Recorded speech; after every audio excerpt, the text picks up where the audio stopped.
வணக்கம். இன்னைக்கு நாங்க ஸ்வீட் போண்டா பண்ண போறோம். We tried it before and it tasted good. I can't wait to eat it again. வாங்க போண்டா செய்கிறது எப்படின்னு பார்க்கலாம். இன்னைக்கு வந்து நம்ம ஊரில் வந்து தூத்துக்குடி பக்கம் வந்து முட்டைக்கோஸ் போண்டான்னு சொல்லுவாங்க, முட்டைக்கோஸ்ன்னு சொல்லுவாங்க டீ கடையில். கஜாடான்னு சொல்கிறாங்க, இல்லைன்னா வெடி போண்டான்னு சொல்கிறாங்க, சில இடத்துல ஸ்வீட் போண்டான்னு சொல்கிறாங்க. ஸோ இதெல்லாம் டிஃப்ரெண்ட் பேர். பண்ண பிறகு பாருங்கள் எப்படி இருக்குன்னு. ஸோ நாங்கள் முதல்ல ட்ரை பண்ணியிருக்கோம், எல்லாத்துக்கும் பிடிக்குது. அதனால் நாங்கள் வந்து 2 கப்பு மைதா மாவு எடுத்திருக்கோம். இது செய்ய வேண்டிய பொருட்களை இப்போ சொல்லிடுறேன். 2 கப்பு மைதா மாவு எடுத்திருக்கேன். இது எல்லாமே வந்து 2 கப்புக்குள்ள இது என்னது மெஷர்மெண்ட்டு. ஸோ நீங்கள் வந்து உங்களுக்கு கொஞ்சமாக செய்யணும் அப்படின்னா கொஞ்சம்னா 1 கப்பில் வந்து 8 வருது, 8 போண்டா வருது சின்ன இவ்வளோ சைஸில். ஸோ நீங்கள் வந்து கொஞ்சமாக செய்யணுன்னா 1 கப் எடுத்துடுங்க. இது எல்லாமே 2 கப்புக்குள்ள இது மெஷர்மெண்ட்டு. ஸோ 2 கப்பு மைதாக்கு 1 கப்பு சீனி, அதுதான் மெஷர்மெண்ட்டு. 1 கப்பு சீனி, ஒரு 6 ஏலக்காய் எடுத்திருக்கோம், இலைச்சி ஏலக்காய். 1 கப்பு சீனி, ஒரு 4 டீஸ்பூனு டேபிள் ஸ்பூனு ரவா. இது வந்து ரவா, 4 டேபிள் ஸ்பூனு ரவா அங்கேயுமா. இதுக்கு வந்து 1 டேபிள் ஸ்பூன் 2 டேபிள் ஸ்பூனு அரிசி மாவு. ஸோ 2 கப்பு மைதாக்கு 2 டேபிள் ஸ்பூனு அரிசி மாவு, 2 கப்பு மைதாக்கு 4 டேபிள் ஸ்பூனு ரவா, 1 கப்பு சீனி, ஒரு 6 ஏலக்காய், 1 டேபிள் ஸ்பூன் வந்து இது நெய் எடுத்திருக்கோம், ஒரு 2 முட்டை, தேவையான கொஞ்சமாக இந்த பேக்கிங் சோடா, நம்ம ஆப்ப சோடான்னு சொல்லுவோம், ஆப்ப சோடா வந்து கொஞ்சமாக எடுத்துக்கிடுங்க. அவ்வளோதான். இதுதான் வந்து நம்மளுக்கு வந்து இனிமேல் என்ன வேணும் அவ்வளோதான். ஸோ இதை வச்சு தான் நம்ம வந்து அந்த முட்டைக்கோஸ் போண்டா, வெடி போண்டா, கஜாடா செய்ய போகிறோம். வாங்க பார்க்கலாம் எப்படி பண்ணுறதுன்னு. இப்போ வந்து முதல்ல என்ன பண்ணணும்னா, இந்த சுகரையும் எலைச்சி ஏலக்காய் இருக்குல்ல, இதை வந்து நல்லா கிரைண்ட் பண்ணி வச்சுக்கணும், மிக்சியில் போட்டு நல்லா அடித்து வச்சுக்கணும். இதை அடித்த பிறகு முட்டையை அதிலே சேர்த்து அடித்து எடுத்து வச்சுக்கணும். இதைத்தான் முதல்ல பண்ண போகிறோம். வாங்க பார்க்கலாம் எப்படி பண்ணலான்னு. இது பாருங்கள், இப்போ வந்து சுகரையும் ஏலக்காயையும் நல்லா பவுடர் பண்ணி வச்சாச்சு. இதே மாதிரி பவுடர் பண்ணிக்கிடுங்க முதல்ல. இனிமே வந்து இதிலே வந்து இந்த 2 முட்டை எடுத்து வச்சுருக்கோம்ல, அந்த முட்டையை வந்து போட்டு அதையும் கொஞ்சம் இது பண்ணிட போகிறோம், அவ்வளோதான். ஸோ பிறகு இப்போ செய்ய வேண்டியதான்.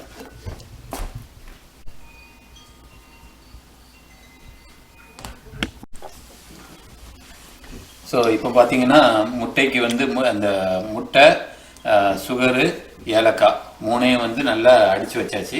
ஸோ நல்லா தனியாகிடுச்சு. ஸோ என்ன வந்து நம்ம மாவு பசைய போகிறோம். ஸோ 2 கப்பு மைதா எடுத்துருக்கோம் முதல்ல சொன்ன மாதிரி. அதுக்குள்ளே சீனிலாம் அங்கே இருக்குது. ஸோ முதல்ல வந்து இந்த இதெல்லாம் போட்டு பிசைஞ்சிக்கிடுங்க. நீ போடணுமா? சரி, நான் பிசைஞ்சிக்கிறேன். இதை போடுமா? அது Can I pour something? போடலாம். கொஞ்சம் ஸ்ப்ரெட் பண்ணி போடணும் போடும்போது. ஓகே, நீ இதை போடாபி. நெய், கீ, அதை எதுனாலும் போடலாம். போடு. I'll put this one. Okay, போடு. ஸ்ப்ரெட் பண்ணி. Very good. ஓகேண்டா, இதை போட்டு எடுத்துடலாம். நீ போடுமா, ஸ்ப்ரெட் பண்ணி போடு. You spread it in one place. I'm trying. But it's hard when it's not near. Okay. A little teacup.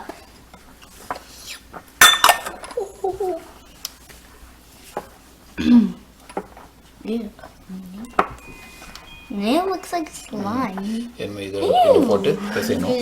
So இப்போ நம்ம இந்த சுகர் இதெல்லாம் வந்து வச்சிருக்கிறத வந்து பிசைய வேண்டியதான் போட்டு. ஓகே, கொஞ்சம் Is it gonna be sticky? Yeah. Your hands are so messy. Yep. கொஞ்சமாக ஊற்றி இப்போ என் கம்மி.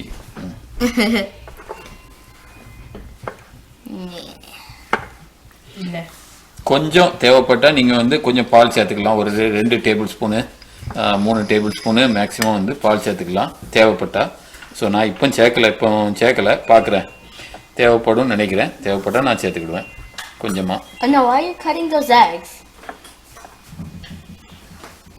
What eggs? You were cutting eggshells. No, I wasn't. I saw you with a knife. No. இப்போ பாருங்கள், நல்லா பிசைஞ்சிருக்கேன் கொஞ்சம். ஸோ கொஞ்சம் வந்து மில்க்கோ இல்லை, நான் இப்போ ஒரு 3 டேபிள் ஸ்பூன் எடுத்து வச்சுருக்கேன். ஆனால் கொஞ்சம் கொஞ்சமாக தான் ஊற்ற போகிறேன்.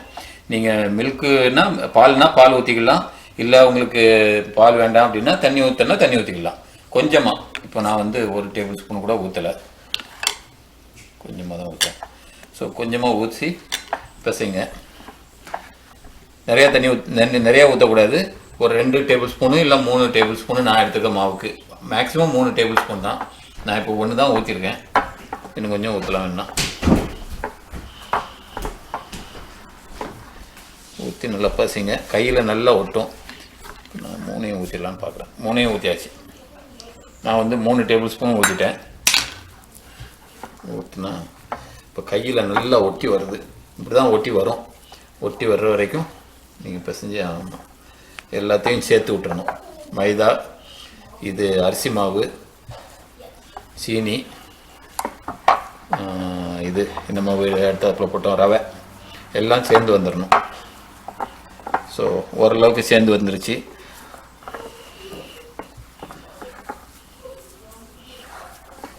ஓகே, எனுமை வந்து என்ன பண்ணணும்னா நல்லா அந்த இதை பிசைஞ்சு கையிலலாம் நல்லா ஒட்டுது பாருங்கள். இப்படி ஒட்டுற மாதிரி வரும்போது தான் நீங்கள் வந்து நல்லா பிசைஞ்சிட்டு ஒரு 20 நிமிஷமாவது, குறைஞ்சது 15 நிமிஷத்துலேருந்து ஒரு 20 நிமிஷம், கூட அரை மணி நேரம் வைக்கணும்னா வைக்கலாம். வச்சுட்டு ஒரு அரை மணி நேரம் கழித்து 20 நிமிஷத்துலேருந்து ஒரு அரை மணி நேரம் வச்சு நீங்கள் அது பிறகு போண்டா போடலாம். இப்போ நான் பிசைஞ்சிட்டேன். எனுமை வந்து ஒரு 20 நிமிஷம் வந்து நான் வைக்க போகிறேன். மாவுலாம் சேராமல் இருக்காமல் பார்த்துக்கிடுங்க, எல்லாம் சேர்ந்துடட்டும். இப்போ பார்த்தீங்கன்னா மாவு பிசைஞ்சு வச்சு 1/2 hour 30 minutes ஆயிடுச்சு. ஸோ நான் இப்போ வந்து உருண்டை பிடிச்சி எனுமை வந்து போட வேண்டியதான். ஸோ முதல்ல வந்து எண்ணெயை நல்லா தேய்ச்சிடுங்க கையில், அப்போ தான் கையில் ஒட்டாமல் வரும். ஸோ நான் கொஞ்சம் எண்ணெயை தேய்ச்சிக்கிறேன். ஆமாம், ஸோ விரலில் தான் நம்ம உருண்டை பிடிப்போம், விரலில் இந்த இதில் உள்ளங்கையில். ஸோ உள்ளங்கையெல்லாம் நல்லா போட்டுடுங்க. இப்போ வந்து உருண்டை பிடிக்கிறது வந்து ஒரு இது நம்ம இது இருக்குல்ல, என்னது, எலுமிச்சம்பழம், அந்த சைஸில் உருண்டை பிடிச்சா போதும்னு நினைக்கிறேன். இப்படி பிடிச்சிருக்கேன். இதோட கொஞ்சம் பெருசாக பிடிக்கலாம்.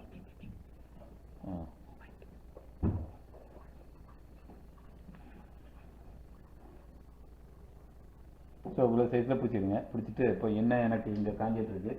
ஸோ எண்ணெயில் போடுறேன்.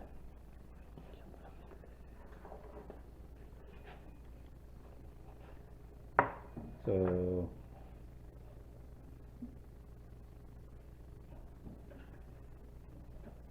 இப்படி ஒரு இதில் பிடிச்சா போதும், இவ்வளோ சைஸு பிடிச்சா போதும். பிடிச்சி போட்டு நீங்கள் இதிலலாம் கட்லாம் பண்ண தேவையில்லை. அதுவே வந்து வெந்த உடனே அது கட் ஆகி வந்துடும்.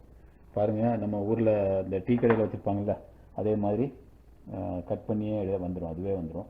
ஸோ நீங்கள் வந்து கட்லாம் பண்ண தேவையில்லை. நான் அப்படியே சும்மா தான் உருண்டை பிடிச்சி, உருண்டை கொஞ்சம் பெருசு. இப்போ பார்த்தீங்கன்னா இந்த உருண்டை சைஸு போதும். இப்படி போட்டிங்கன்னா போதும். 3 போட்டிருக்கேன். கொஞ்சம் அப்படியே நீங்கள் எண்ணெய் வந்து கொஞ்சம் குறைய இருந்துச்சுன்னா அப்படியே பிரட்டி விடணுங்க. பாருங்கள், முதல்ல உடனே பிடிக்க ஆரம்பிக்குது பாருங்கள். ஸோ கொஞ்சம் அப்படியே பிரட்டி விட்டுக்கணும். கொஞ்சம் மீடியம் ஃப்ளேமில் வச்சுக்கிடுங்க, ஏன்னா உள்ள மாவுலாம் வேகணும். அதனால் மீடியம் ஃப்ளேமில் வச்சு ஒரு 3-4 நிமிஷம் ஆகணும். அதனால் நீங்கள் அப்படியே இது பண்ணி விட்டுக்கிட்டு இருக்கணும். கொஞ்சம் பிரட்டி விடுங்க. கொஞ்சம் எண்ணெய் கொஞ்சம் குறையாதுன்னா அப்படியே எண்ணெயை இப்படி ஊற்றி விடுங்க மேலே, அப்படியே இது பண்ணிகிட்டு இருங்க. ஸோ நல்ல கலர் வரும். கலர் வந்த உடனே நான் அப்புறம் எடுத்துட வேண்டியதான். காமிக்கிறேன் அப்போ. ஸோ பாருங்கள், இந்த வெடிச்சு வந்திருக்கு பாருங்கள். இப்படி வரும்போது நீங்கள் எடுத்துடலாம். ஸோ வெந்துருச்சுன்னு நினைக்கிறேன். ஒரு 2 நிமிஷம் 2-2.5 நிமிஷம் போட்டாச்சு. ஸோ இப்படி வரும்போது நம்ம எடுத்துடலாம். இதுவா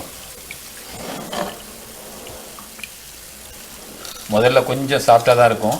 எடுத்த உடனே கொஞ்சம் ஆற வைங்க. ஒரு 2 நிமிஷம் ஆற வச்சிங்கன்னா, ஆற வச்சுட்டு பார்த்தீங்கன்னா இதாகிடும். நல்லா போண்டா நம்ம இதில் வர்ற மாதிரி போண்டா மாதிரி வரும். பாருங்கள், வெடிச்சு வந்துருக்கு பாருங்கள். நான்லாம் ஒன்றுமே இது போடலை. ஸோ அதுவே வந்து வெடிச்சு வந்துடும். கொஞ்சம் எண்ணெய். Looks yummy. Can't wait to eat. Yeah. First we're going to show you what's in the inside. Okay, இங்கே பாருங்கள், முட்டை இது போண்டா எடுத்து வச்சாச்சு, போண்டா போட்டு வச்சாச்சு. ஸோ இது காஃபியோடு ரெடியாக இருக்குது. ஸோ காஃபி டீயோடு நல்லா போகும். உங்களுக்கு டீ பிடிக்குன்னா டீ போட்டுடுங்க. ஸோ இப்போ வந்து அவந்திகா வந்து இப்போ காமிக்க போகிறா எப்படி இன்சைடு எப்படி இருக்குது அப்படின்னு. ஸோ பார்த்தீங்கன்னா பாருங்கள், சூப்பராக இருக்குது. சாப்பிட்டு பாருங்கள். ஸோ இப்படி தான் வந்து நீங்கள் வந்து நம்ம கடையில் வாங்குற மாதிரி இருக்கு. The outside is crispy and the inside is soft. Is it good, Abhi? Yeah. I like it. Me too. It's crispy on the outside and it melts in your mouth really well. Good. So நாங்களும் இதே மாதிரி enjoy பண்ண போகிறோம். நீங்களும் இதே மாதிரி பார்த்து இதே மெஷர்மெண்ட்டை கரெக்டாக போட்டு போண்டா போட்டு பாருங்கள். போட்டு பார்த்து டேஸ்ட் பண்ணுங்க. டேஸ்ட் பண்ணிவிட்டு கமெண்ட் பண்ணுங்கள். என்ஜாய் பண்ணுங்கள். ஓகே, நெக்ஸ்ட் வீடியோவில் பார்க்கலாம். Bye for now. Bye for now. Please like and subscribe.